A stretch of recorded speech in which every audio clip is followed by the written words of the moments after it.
tout le monde, je m'appelle Maëlys, j'ai actuellement 18 ans et je vis dans le sud de la France et j'aimerais aujourd'hui vous raconter mon témoignage et ma rencontre avec Christ. Et voilà. Premièrement, moi je viens d'une famille musulmane. Ma mère est algérienne et mon père est franco-espagnol. Mais j'ai beaucoup plus côtoyé la culture islamique, si on peut dire ça comme ça. Même si chez nous on n'était pas à fond non plus. Voilà. Mais voilà, j'ai quand même grandi dans cette culture. Et depuis que je suis petite, je me suis toujours posé des questions sur ce monde, ce qui allait pas. Et en fait, pour moi, il y a un truc dans l'islam qui n'allait pas. Et je sais pas, je savais pas d'où. Enfin, il y avait tellement de choses en fait. Et quand je posais des questions à ma mère, elle me répondait qu'il ne fallait pas se poser de questions, que c'était comme ça et que c'était que les mécréants qui posaient des questions. Ce qui fait que moi j'ai grandi musulmane, forcément quand t'as une maman qui te dit que si tu ne crois pas en Allah, tu iras en enfer, bah forcément je me posais pas plus de questions que ça. Je me disais que c'était la vérité et que si mes parents y croyaient, c'est que c'était la vérité. Euh, mais d'un côté, je me posais quand même des questions. Je trouvais qu'il y avait des choses qui n'allaient pas. Et quand je demandais à ma mère, elle me disait que c'était comme ça et que des fois on pouvait pas tout comprendre. Donc du coup je passais au-dessus. Mais disons que chaque vie a son lot de surprises et moi en fait j'ai enchaîné les événements malheureux. Ça allait pas bien chez moi, dans ma famille, ça n'allait pas bien non plus dehors. J'ai perdu mon papa aussi et ce qui fait que j'en ai beaucoup souffert. Et du coup je suis tombée en dépression et à un point où je voulais me tuer. Dieu merci ça n'a pas marché.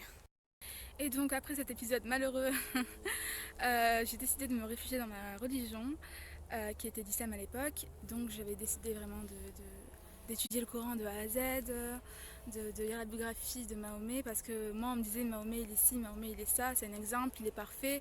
Mais moi j'y croyais dur comme fer, je le prenais vraiment pour un exemple. Mais en fait quand j'ai lu sa biographie, quand j'ai lu le Coran, comment il avait été, là où j'ai eu en fait le choc de ma vie. Tu passes d'un Mahomet hyper friendly, genre qui bénit tout le monde, à un mec, si on peut dire ça comme ça, enfin, je le comparais à un sataniste en fait. Et là, vraiment, c'était le choc de ma vie et j'en ai pleuré parce que j'étais choquée. Je me disais, mais en quoi j'ai cru toutes ces années quoi.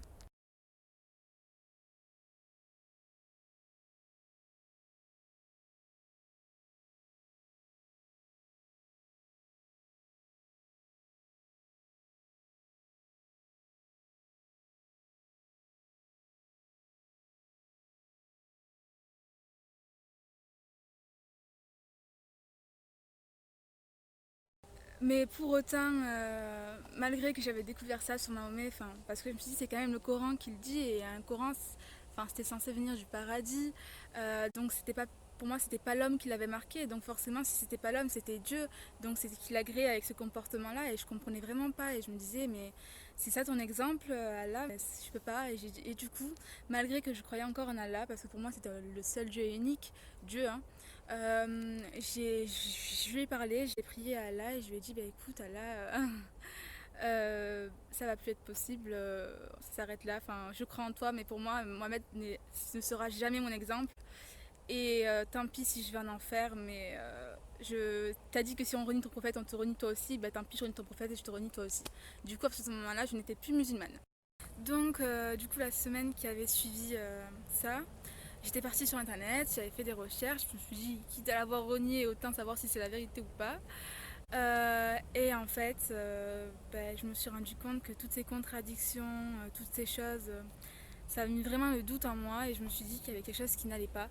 Et donc du coup, je me suis dit, mais en fait dans ma tête c'était les religions, c'est du bullshit quoi, enfin c'est vraiment n'importe quoi.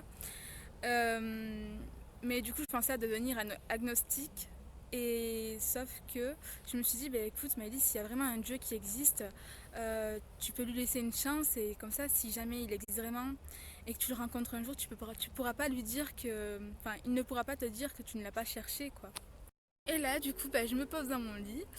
Et c'était la première fois que je faisais une prière, mais genre vraiment sans m'agenouiller, sans faire les ablutions, genre vraiment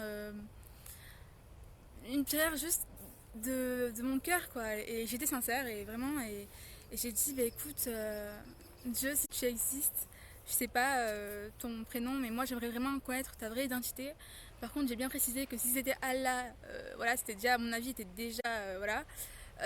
J'apprends rien de plus si c'est toi le Dieu, mais j'ai dit si c'est quelqu'un d'autre, je te prie de me révéler, de te révéler à moi, et je te donnerai ma vie, quoi. Enfin, voilà, quoi, c'est la vérité. Et en fait, là, ce qui s'est passé, ce qui s'est passé, là, ce qui s'est passé, c'est que comme ça, d'un coup, euh, je me mets à avoir des visions et je me mets à, en fait, presque à trembler, mais c'était plus vraiment genre, j'étais tellement émue que du coup, je tremblais, mais genre des petits tremblements, si on peut dire ça comme ça. Et, euh, et en fait, c'était en fait, tous les membres de mon corps, et je le sentais réellement, tous les membres de mon corps voulaient crier Jésus-Christ est Seigneur et Sauveur. Et là, j'étais là en mode non, mais c'est un blasphème, je veux pas dire ça et tout, mais c'était plus fort que moi, et du coup, j'étais là, et je disais Jésus-Christ est Seigneur et Sauveur et tout. Et, euh, et en fait, j'ai vraiment senti sa présence, et c'était comme s'il était avec moi, et en fait, aussi, dans un second temps, je pleurais, et en fait, je... c'était comme si j'avais conscience de toute l'horreur de mes péchés que j'avais fait envers lui, quoi. Toutes les fois où je l'avais renié ou que je l'avais pas reconnu.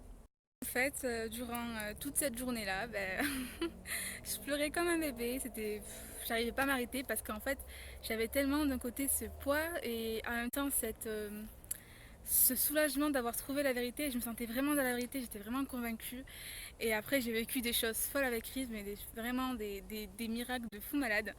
Mais vraiment, depuis que je lui ai donné de ma vie, ben déjà, la différence entre avant et maintenant, c'est que depuis que je connais le vrai Dieu et sa vraie identité, euh, il est vivant. Il est vivant, et la différence, c'est qu'il, lui, comme il est vivant, il parle et il te répond et il entend tes prières. Donc à partir de ce jour-là, j'ai donné ma vie à Christ. Et vraiment, c'est un Dieu vivant. Je vous invite vraiment à le rencontrer, à, à lui parler et à le laisser se révéler à vous.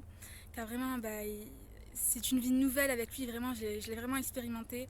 C'est un Dieu vivant qui parle, qui se révèle à nous chaque jour, qui nous change, qui nous éduque. C'est vraiment un père pour moi et pour tous ses enfants. Et il vous appelle vraiment à venir à lui, et, et j'ai vécu tellement de choses avec lui que même si je le voulais, je pourrais pas le renier. Il est tellement vivant, c'est comme si je disais non, il n'existe pas, c'est comme si j'étais là en mode là, il n'existe pas, enfin, c'est pas possible. Enfin, je vous appelle vraiment à tenter cette expérience, et je peux vous garantir que vous ne serez pas déçus. Voilà, ben, soyez tous bénis, je prie pour chacun de vous pour que vous rencontriez Jésus. Je vous aime. Bisous, bisous. Ah oui, et dernière chose aussi, pour tous ceux qui pensent qu'ils ne sont pas assez purs pour venir à Jésus, qui ne sont pas assez saints, qui ne sont pas assez bien pour Jésus, c'est des mensonges de l'ennemi. Dieu nous appelle tel qu'on est, et c'est lui qui nous va nous changer petit à petit. J'étais pas la plus sainte des saintes quand j'ai rencontré Christ, et vraiment je vous appelle dans votre état, à aller vers Christ, et de ne pas avoir honte de ce que vous êtes vraiment, car Christ vous aime tel que vous êtes, et il va vous changer petit à petit.